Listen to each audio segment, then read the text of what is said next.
Again, my name is Tracy Stuckrath with Thrive Meetings and Events, and I'm your moderator for PCMA's Food and Beverage Television, the Dietary Restrictions Throwdown. We just learned about food allergies, and now we're going to cover some medical conditions that also have dietary restrictions.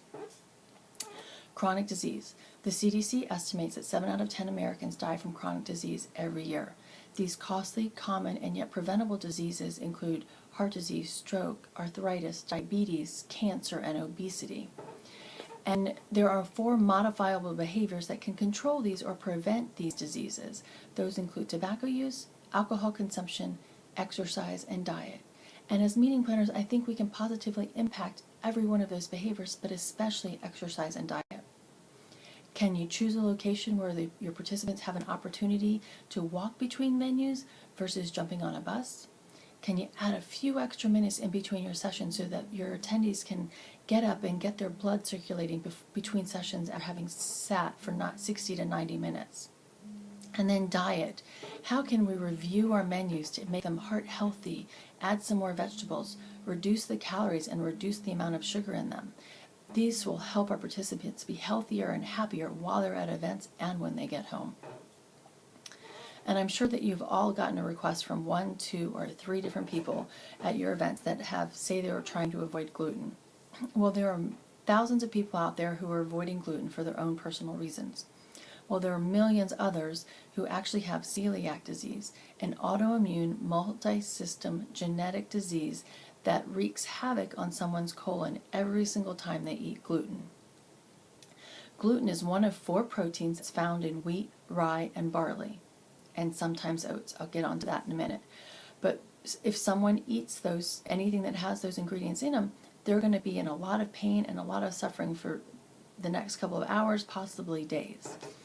It's estimated that 1 in every 133rd person has celiac disease, but 90% of them have yet to been diagnosed.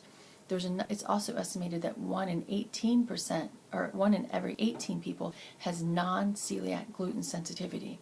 So that's quite a few people that are asking for diet that actually need to avoid gluten for health reasons. As I mentioned, gluten is found in wheat, rye, and barley. And it's also found in oats, and the fact that it's cross-contaminated because of the way oatmeal is either grown in the field or processed in the manufacturing plant. You can get certified gluten-free oatmeal, so if you do want to serve it at your events, make sure that you request that it's certified gluten-free. Steel-cut oats are not certified gluten-free. Make sure you request it specifically that way. Now, as I mentioned, the CDC, one of the chronic diseases the CDC mentioned is obesity. Well, 65% of the world's population lives in a country where obesity or being overweight is killing more people than malnourishment. That's pretty scary. And how can we help our participants reduce their weight, even only for a short little time, but be healthier while out there at our events? And there's people that, in trying to fight their obesity, are having gastric banding, so their diet has changed for that specific reason. So they may be asking you for soft foods, or maybe they have gout and they have to limit the different types of food that they have as well. So we need to make sure that we're paying attention to them. They're not going to tell you they have gout, but they're going to ask for specific diet.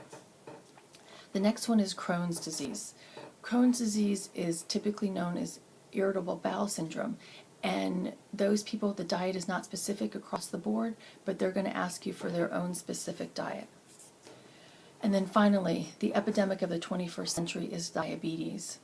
There's type 1 and there's type 2, and both of them need to watch their carb intake. They need to eat low salt, low fat, and low sugar products, but that are also high in fiber, and they must modify or watch their carb intake.